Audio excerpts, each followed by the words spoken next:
La porte d'Ishtar qui mène vers Babylone est l'un des monuments les plus célèbres de l'Antiquité. Elle a été construite autour de 575 avant Jésus-Christ par le roi babylonien Nabuchodonosor II et dédiée à la déesse Ishtar. Le devant de cette porte est orné de plusieurs créatures, principalement des taureaux, des lions et des dragons qui étaient censés représenter des divinités de l'époque. Aujourd'hui, nous allons nous intéresser à l'une des créatures légendaires affichées sur cette porte, le dragon mésopotamien, Sirush. Le Sirush, parfois aussi connu sous le nom de Mushusu, est une créature issue des anciennes croyances mésopotamiennes. Il est très souvent décrit comme une créature hybride, couverte d'écailles, dont les pattes postérieures ressemblaient aux serres d'un aigle, tout comme le griffon, et dont les pattes antérieures étaient très semblables à celles d'un lion. Il avait un long cou qui se terminait par une tête de lézard cornu, et sa langue fourchue nous rappelle celle d'un serpent.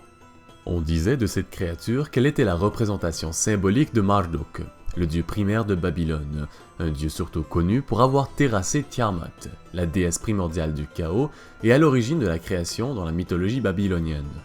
Les reliefs sculpturaux de ces créatures légendaires sur la porte d'Ishtar, tout associés à des divinités différentes, envoyaient une sorte de message à tous ceux et celles qui entraient par la grande porte. Un message qui disait que Babylone était protégée et défendue par les dieux et qu'il n'était pas sage de la défier. La présence du Sirush sur la porte d'Ishtar a fait l'objet de nombreux débats parmi les chercheurs qui ont souligné que ce dragon, qui était clairement d'origine mythique, ne correspondait pas aux autres sculptures sur la porte, qui, elles, représentaient de vrais animaux, comme les lions et les taureaux connus des Babyloniens. La créature, qui symbolisait Marduk, ne ressemblait pas à aucune créature vivante de l'époque. La présence du dragon mésopotamien parmi les autres animaux présentés sur la porte entraîna même Robert Koldewey, l'archéologue allemand qui a découvert la porte d'Ishtar, à se demander sérieusement si le dragon sculpté sur la porte représentait un animal réel ou pas. Selon lui, l'animal ressemblant le plus au dragon mythique aurait été l'iguanodon, qui bien sûr était déjà éteint depuis plusieurs millions d'années. L'écrivain scientifique américain Willy Ley avait une théorie similaire concernant les origines du Sirush. Pour lui, le dragon représentait un véritable casse-tête zoologique en raison de son apparence singulière.